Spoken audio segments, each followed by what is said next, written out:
Well, good morning to everybody. It is the 22nd day of September, year 2020. My name is Moses Muwala. Welcome to this segment of the topical discussion where, of course, we dissect on matters of national importance, more so when it comes to a year like this, election year, we strictly discuss leadership matters, all national matters and issues to do with elections. And since a lot has happened, we've had different polls taking place into the country. Of course, there are primaries going on still in the National Resistance Movement, and other political parties are still going in for that. And of course, as we speak, a lot is happening in political parties, delegates conferences being organized, and a lot of issues. But as we speak, the National Resistance Movement, of course, has had a lot in regards to the primaries, when it comes to violence, when it comes to other issues to do with how they did that, or they did select or vote for their leadership, all those ones who shall act as the flag bearers on different positions, or when it comes to the 2021 polls, the NUP National Unity Platform as well, they are doing their job. The Forum for Democratic Change, DP, and other political parties. So it's there. Everyone is on course, trying to see how they are going to take on the mantle come 2021. So this morning we shall discuss youth in politics. We love to understand their ambitions, their goals, their visions, and objectives towards elective positions. Most of them, they have, of course, demonstrated interest, and they have picked nomination forms. They have been nominated since yesterday up to the 1st of October. Of course, the local government, those ones vying for different positions on that level, they're going to be nominated. And so this morning, I would love to sit down with this lady, and we understand her ambitions in regards to elective politics. She's someone I've gotten to know, not so that quite long, but I've been reading her profile and a lot about someone we know, of course, but I think that's not the debate for this morning. We shall understand what brings her into elective politics this year around and why now, what her ambitions. She's, of course, contesting or vying for National Female Youth MP. That's the position she is vying come 2021. She goes by the names of Kasekende. I think the last name it's not so that it's not new to most of you who follow the status quo, who follow things in the country. Good morning, Angela. Good morning, Moses. Thank you for having me. I'm fine. Very fine. Okay. So for starters, who is Angela Kasekende, by the way, before we go into everything? Well, Angela is a young person, 25 years old. Okay. She recently finished, university in 2018. I'm still a young graduate. I'm working at the moment as a program coordinator at the International Law Institute, African Center for Legal Excellence. I'm a very down-to-earth person. I always love to smile, and I'm always happy and positive-minded. And I'm very ambitious, and very ambitious, passionate for change, and I always want to make sure I can impact people's lives. So, yes, that's a summary of So you feel you can impact people's lives strictly in politics, or you've been doing that even before joining elective politics? I have been doing it on a small scale. I would just talk about the two important events. So in 2018, there was a Kampala Geopolitics Conference. I remember that. Which, brought people from different parts of the world and also brought youth from the Great Lakes region. So that was actually my first time to coordinate such a huge conference like that. We had partners, the French Embassy, Conrad Adenauer Stiftung, Makerere University, and other partners. So that was like a point where youth came together. It was a free event. Yes, so youth came together, they were involved in the discussion. Actually, I attended that event and I didn't know that I'm seated with someone who actually coordinated it. Yes, I was the one coordinating it. And, seeing people being involved in a discussion and social affairs, I mean, the current affairs of Uganda, but not only Uganda, Africa, and the world, giving them that platform to discuss and, making them feel like they're actually putting something into the discussion, because these were experts, politicians, and then you have people from the media. It was such a diverse group of people.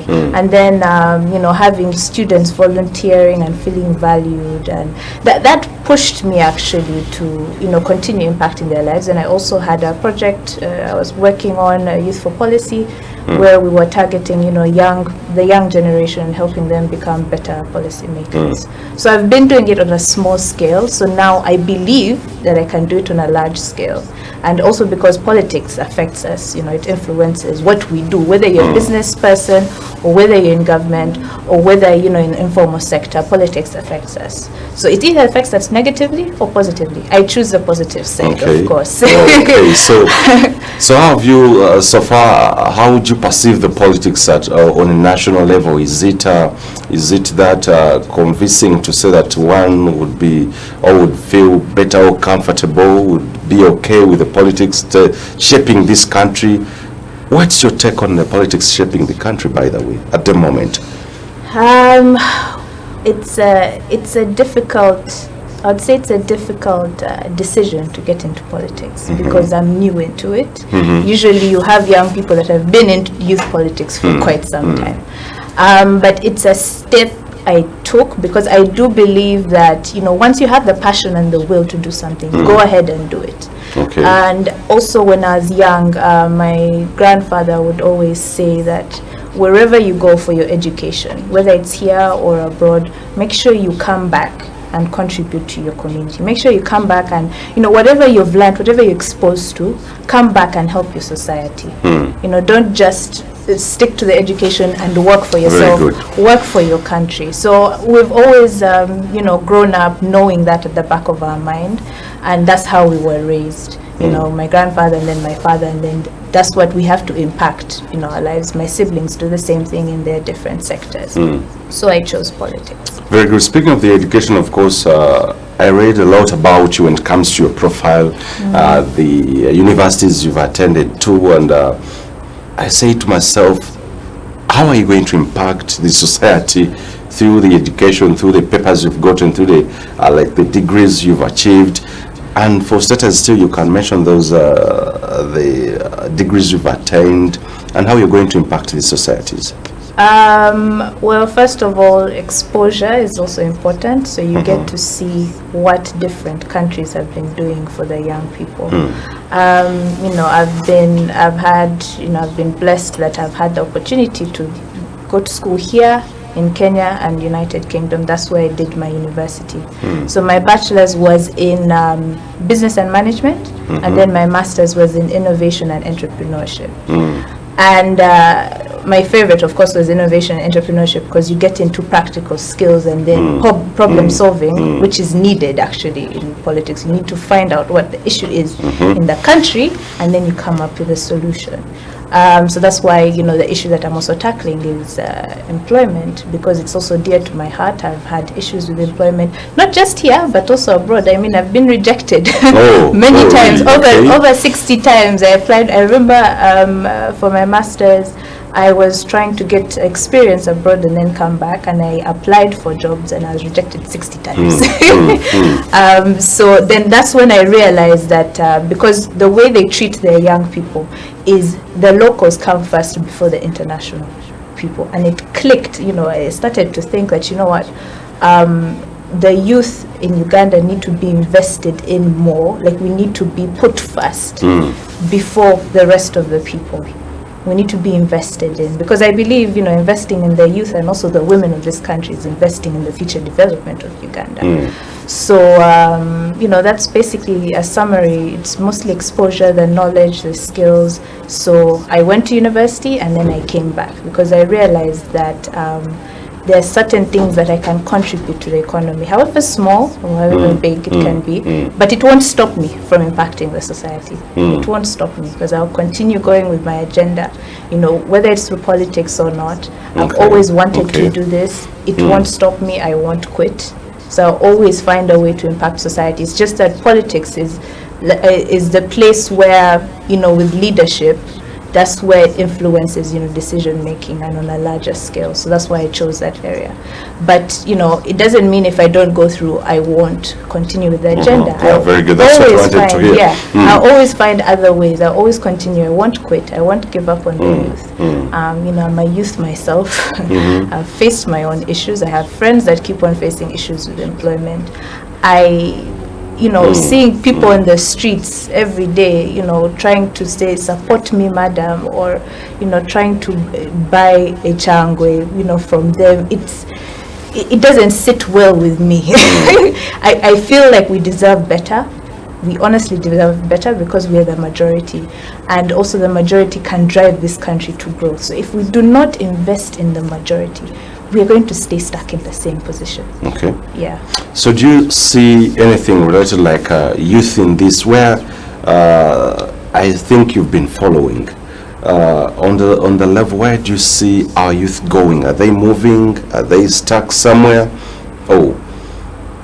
At the moment, this is my opinion, at the moment the youth are very lost. They feel stuck. They feel not heard. They feel disappointed. From the few that I've talked to, they feel disappointed. They feel angry and frustrated because if I'll give an example for someone who has gone through school. You've done primary school, which takes 7 years, then you go to secondary school 6 years, then university 4 years plus. Your parents have worked extremely hard to put you in school. They have invested in your education. Then you come out and you have nothing. It is very frustrating when you've gone through all that education. It's, you've taken your time, your parents have paid your fees, and then you still can't get employment. You're seated at home for 3, 4, 5 years. And of course, the longer you stay out of employment, the harder it is to get something. So you feel, how can I say it? You feel betrayed in a way because you've gone through this education. When you go through school, primary, they always say, what are your dreams? What would you like to do? And motivates you. And by the time you reach there, you get disappointed because, the reality is, you're going to struggle to get employment. And, most youth always feel that the white collar jobs, the office jobs are the only way to go. But that's not actually the truth, because from my experience, I've been through different skills. In university, I had to do 2 part-time jobs, and then at the same time, I had to write my dissertation, in order to survive as a student. So I had to actually get into care. That's taking care of the old people in a care home. So the skills I got from that would be patience, would be listening skills, and also in events you get learning under pressure, multitasking. These are skills that you cannot exactly get from an office job. These are skills that you get, from the other jobs that that are practical. So that was what has helped me actually in the office job, because these are transferable skills. Okay. And that's why, I'm passionate about also vocational education, because it gives you the opportunity to get those diverse skills. Yeah. What are some of those keynote problems or the problems affecting the youth of this country, by the way? I know you've interacted with many, and you're a youth as well, and I know you come to interface with a lot of youth, like down on ground. What are some of the problems, or those keynote problems when you sit somewhere? At least you love even to solve these problems when you get into political positions. Well, the main one, of course, is the unemployment and underemployment. There's the people without the jobs, and there's people who have the jobs and they work overtime, they're not paid well, they're still struggling. Then there's the issue of accessing financial services, mostly when it comes to the young entrepreneurs. People who are out of the central bit of Uganda, they wouldn't know where to go, because not all areas have banks. And also there's lack of information as to how they get, these facilities. Then for the young girls, access to hygiene products and also medical health is also a problem. and lack of information, mostly when it comes to this civic education, the electoral process. Not a lot of young people know what it means to get into youth politics. I'll give you my experience. Yes, I made this decision, but I still had to learn a lot. You know, I still had to learn about the electoral colleges. How does it work? The information is not out there, it's not clear. So you need to know people that can direct you to that information. Or you go directly to the Electoral Commission, but you won't find it out there, you know, like how you can find social media, it has information. You won't find it out there. You need to dig deep, like you need to put in the extra work to find that information, which takes time, it takes energy. So this information needs to be out there. You find out that you're supposed to be doing something and then it's a bit late.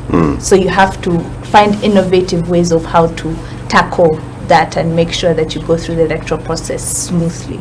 So every day is a learning process for me. Every day is actually an interesting learning process because this electoral college is, there's a lot to learn from it. Yeah.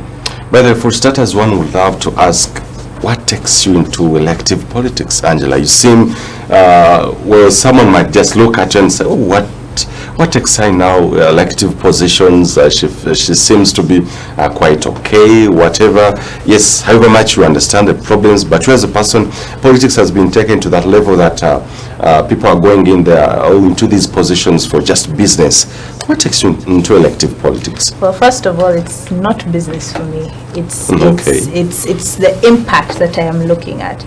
But also, why can't I get into politics? Why does it have to be that someone is okay so they can't get into politics? That's what at times people perceive, that someone is well off. It seems like everything is okay. Like she wouldn't love to join this kind of politics whereby there's a blackmail, maligning, whatever, that kind of politics. I think it is such a problem where the foundation of this politics in Uganda has been built like that.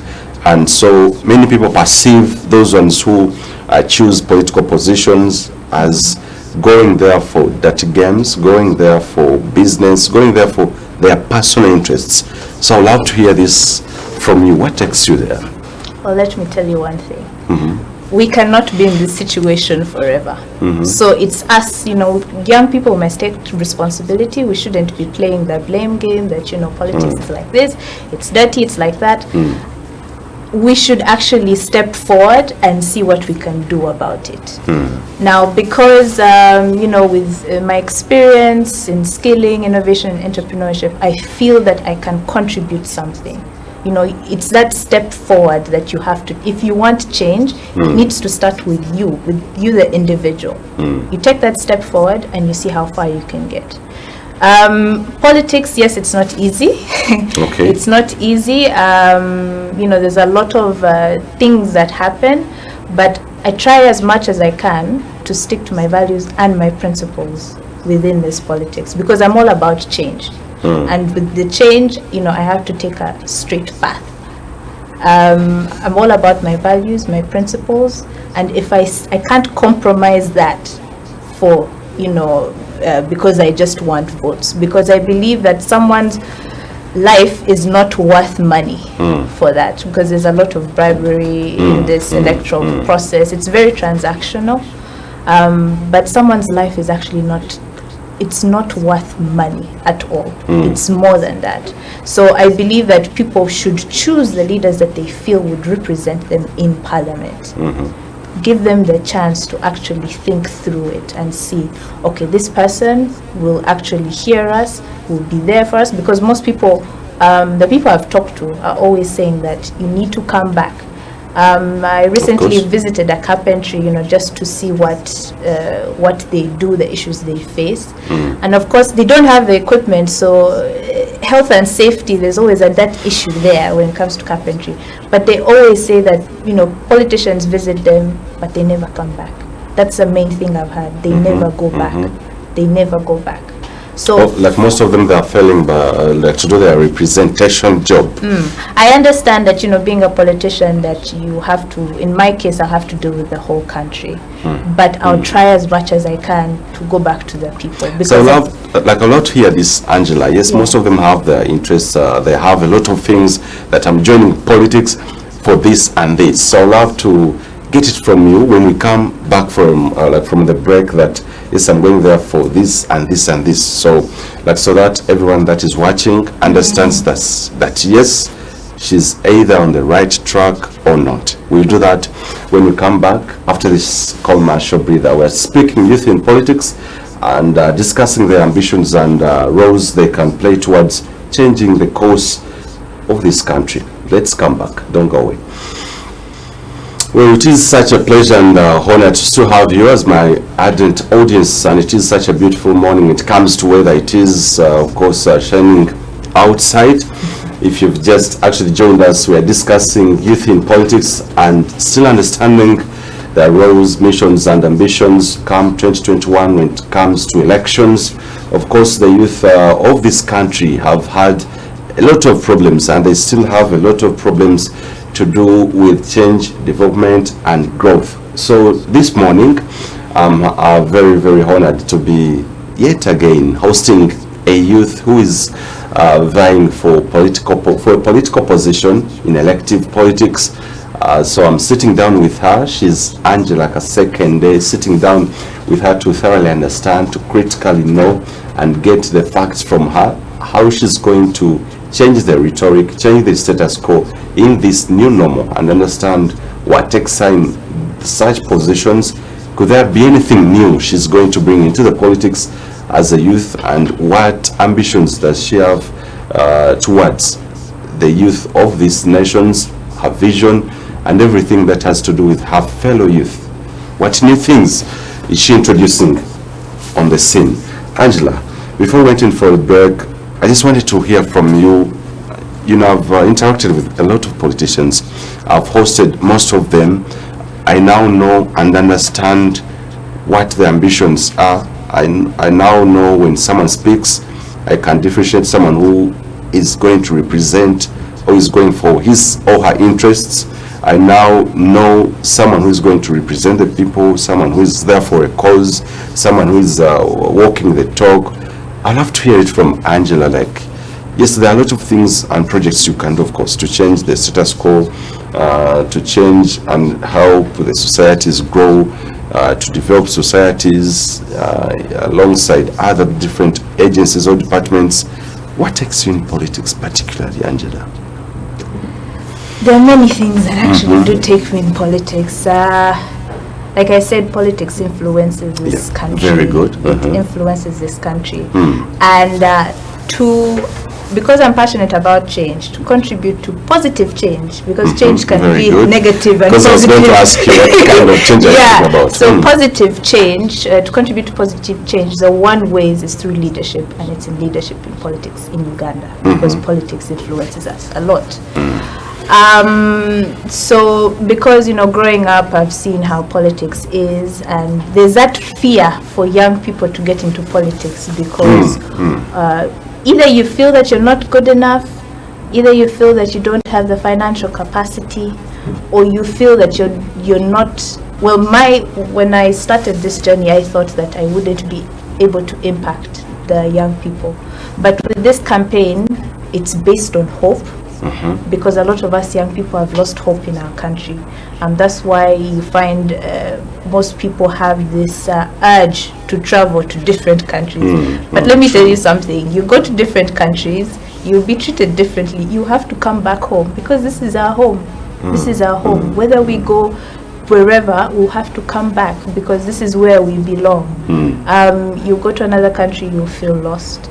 You feel you're not, valued as you are in Uganda, because here you have the family, you have friends, we are a very welcoming country, and there's a lot of potential for us young people. So that's one of the reasons, that's taking me into politics, because I believe one, that I can also, in my small self, I can at least give hope to the young people that have lost it. And also the issue that I'm tackling in employment, a lot of young people have lost, they feel like their futures are shattered. We're in COVID. A lot of people have lost their jobs. I had, my own issues where, there was salary cuts, so we're not being paid for a number of months, and you still have to work. It's painful, but, we always have to keep pushing. So with unemployment, a lot of young people don't have the jobs at the moment. The unemployment rate was at 13%, but now it's more. With COVID, a lot of people have lost their jobs. When it comes to letting go of staff, who do they let go of first? The young people, because of experience. When we're applying for jobs, some jobs expect 3 years. Where are we going to get that straight from university? Yes, there's the option of internships, but how many people know about internships? How many people know about apprenticeships? So these are the things that I'll be looking at when it comes to universal vocational education, because I'm looking at it as a free vocational. We already have the training institutes at the moment, so it's not going to be something new, because we already have the facilities. So I'm just focusing on reworking, the current programs that are there, because skills are there. People argue that the skills are there, and it's true, but are the skills matching the demand of the marketplace? Very good. So that's what I'm looking at. Vocational education will be that link of, the workforce to its purpose. So I've talked to a couple of people in private sector, and they're saying that, they'll have to bear that cost of retraining young people. So what I'm looking at is not only free education, but also the quality, because it will be assisted by industry. The question is not about being free, but even the quality. The quality is also very important, which will be assisted by the industry sector and also the private sector, which they'll be investing in the youth. They'll be training them so that they're skills ready for industry, or the oil industry, construction, and many others. But I'm focusing on mass employment at the moment, because majority of us do not have the jobs. And so your central focus is basically on employment, of course. Yes, that is because I want to focus on one issue and do it well. I can't promise that I'm going to focus on employment, and I focus on health, and I focus on education. All these things are broad, and the term is 5 years. So people might see it as long, but it's actually short to do all these things. So my ambitious program is to foster 1 million real and resilient jobs, so dignified jobs, not just jobs, dignified jobs. So 1 million jobs in the 5-year term, not in 1 year, because I think we've been getting confused about that. But of course, I'm not going to be doing this alone. This is where the partnerships with the government, the private sector, educational institutions, and vocational institutes have already, talked to a few people to see how to test this idea that will it work? If it does, how can I follow through with my agenda by the time I reach there? How can I make it work? So we're discussing part of your plans, of course, being of course, creating or finding ways of these youth to have jobs, or to get jobs. And one might ask, why of all positions are you choosing to go for a national female youth MP in Parliament, and not any other? How are you going to align or to make your vision or mission work in Parliament to make sure that youth get jobs? Because we know you're not going in there it's ironical that there are no jobs in Parliament, of course, for these millions and whatever youth. How are you going to use Parliament to make sure that, of course, your mission or your ambition goes through and you achieve it? Well, I know a lot of people look at Parliament as a job or money, like a lottery. But in actual sense, when you go into government, into Parliament, you become part of the government that is serving the people. So I usually go for ambitious plans. That's why I went for national, because I believe that I can impact at a national level with the experience I've had, with the networks I have too. recently I went through also a leadership college, and the main principles that actually help me every day is volunteerism, which is what I'm doing, getting into a leadership position. Empathy, understanding what the young people need, talking to them, interacting with them. Knowledge, which is where I put my agenda forward, and also clarity. Clarity. I'm putting this forward, but is it going to work? That's why I have to make interactions with the private sector, with the government. It's not that I just woke up with this agenda and the idea. I need to, have the facts straight and also see how it's going to actually work when I get there. And even if I don't get there, because like I said, I'm going to continue with the agenda, whether I get into parliament or not. Okay. Yes. So, and a lot of questions are still lingering in the minds of the people that because youth participation into politics, you might agree with me that of course most of them have been, I don't know whether so reluctant, have been some of them have been I don't know whether lazy or ignorant about youthful positions in this country. I don't know what's on ground. Are they participating? Are they buying? Like I normally hear this question, I pose this question to most of my guests. Are you buying them or are they buying you?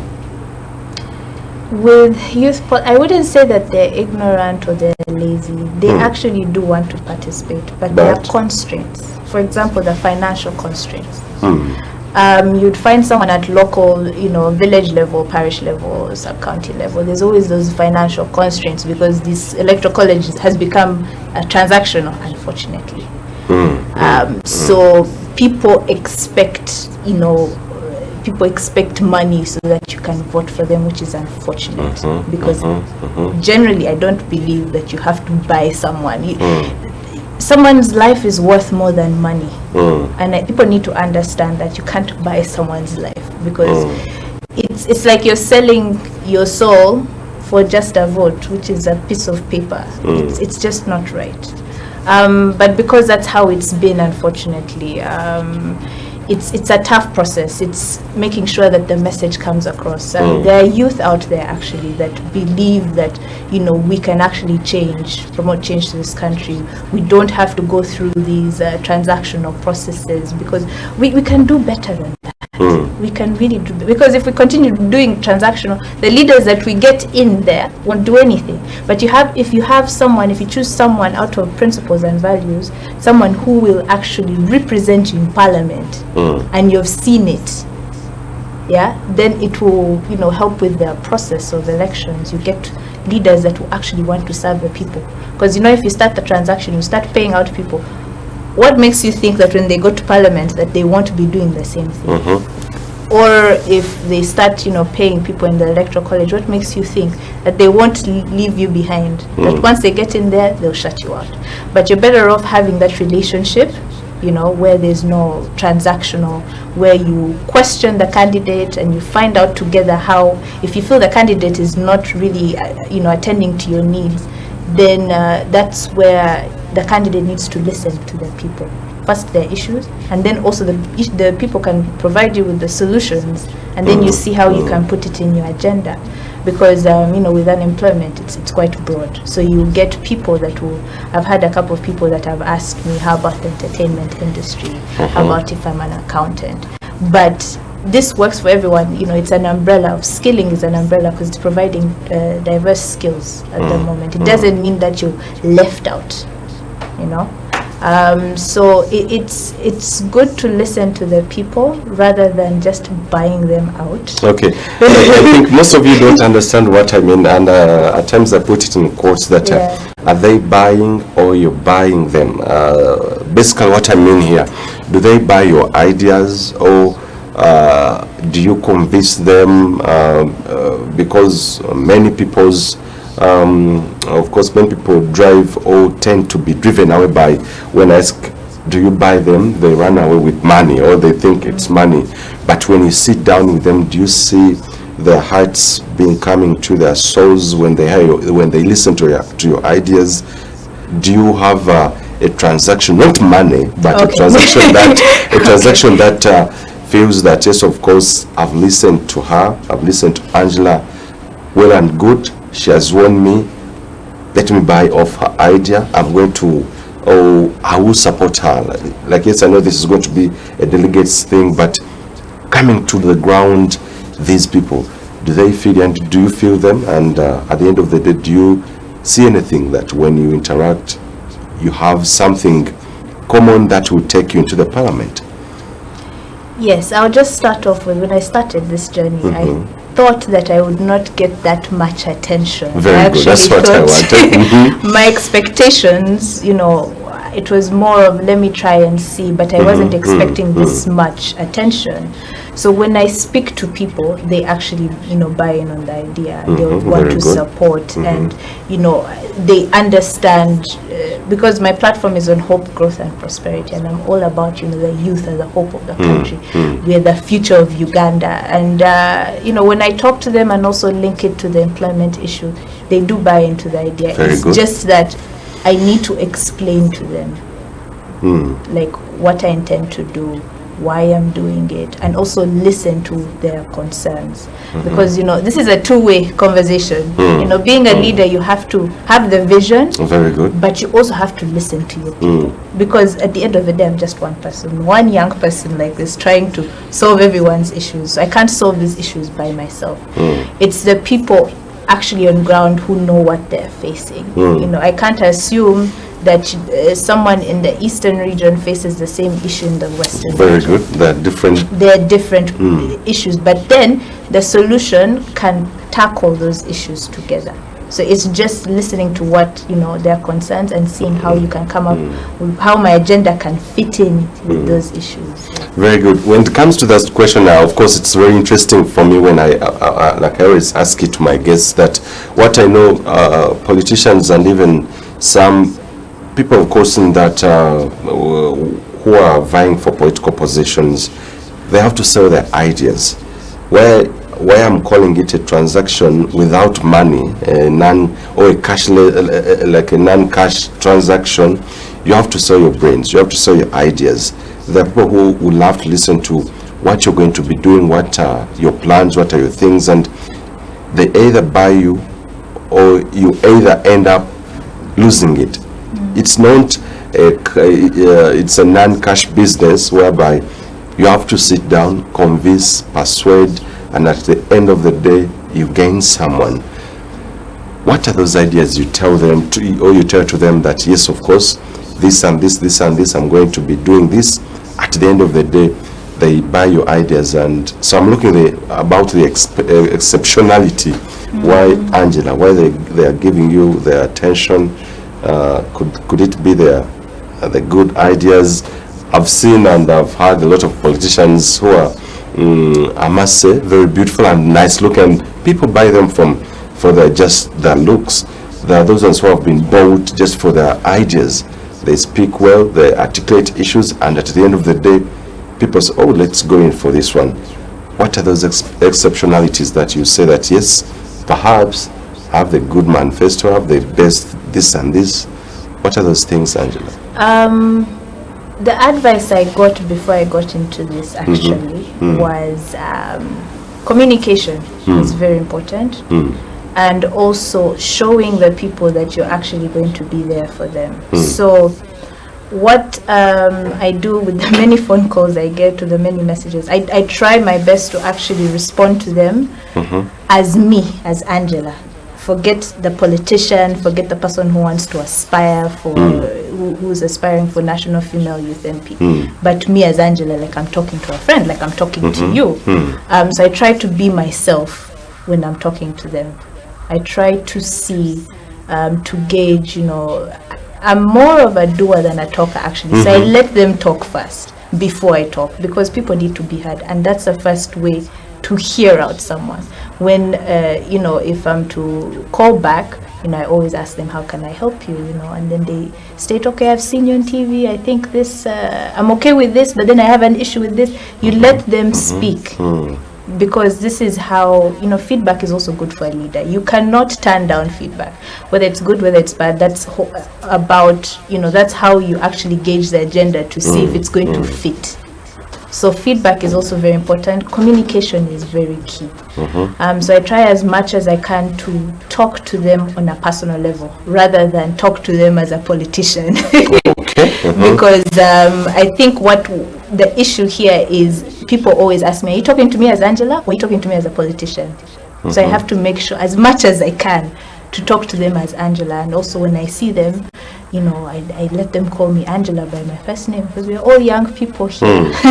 We're all young people here. I don't want to feel superior than the people. I want to be with them, and you know, I want to also fight for them. Very good. Yes. The exceptionality I was looking for, yes, communication, of course, it is another challenge, of course, in our politics, that most leaders, when they're elected into power, when they're given positions, then after swearing in, they leave their people, they forget the people.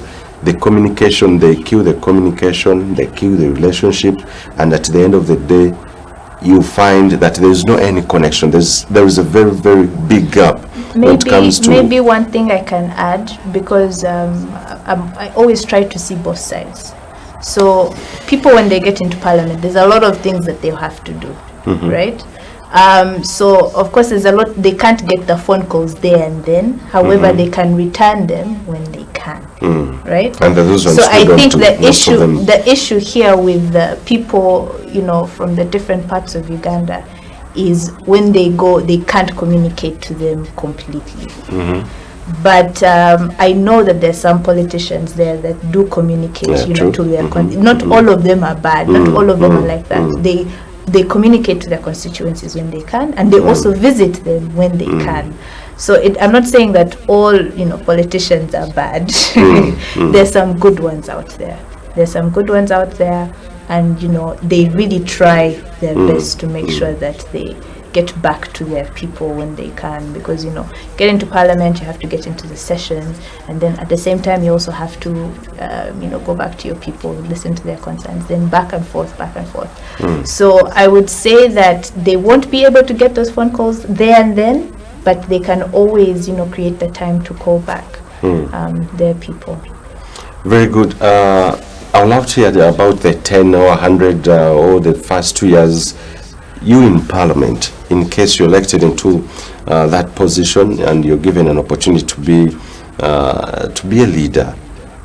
How would you love the first 2 years, or yes, of course, the first 2 years to be in regards to achieving your vision and serving the youth of this country? Well, that's a very interesting question. That's a very interesting question. The first 2 years, let me see, something that's feasible. I've seen what conferences can do for young people. So my focus, actually, this is just me talking, it could change, but I would like the youth to actually come together in terms of, because networking is actually a big thing. Networks is what has helped me get here today. Not just, and this is youth networks and leadership, the leadership experiences and colleges that I've gone through. It's the networks that have helped me get to this point. So conference relating to innovation and entrepreneurship, where it brings also the young entrepreneurs together, connecting them with mentors, connecting them with the private sector, and also others who are looking for financial services, and just having different activities happening. It's like a national conference for young people, but in innovation and entrepreneurship for young entrepreneurs. So that's one of the things I'm actually looking at, because I don't think we have had something like that in Uganda. And I've seen how it can impact people's lives. When I did the Kampala Geopolitics Conference, people usually see these conferences as just conferences. But since I have been at the back end, at the back end, you get to see a lot of things that happen, a lot of youth that feel valued, a lot of what they learn from the discussion. Because I remember we had discussions on youth is the future, discussions on democracy, on women in power. They get information, and that's lack of information is what there's that issue in the different areas.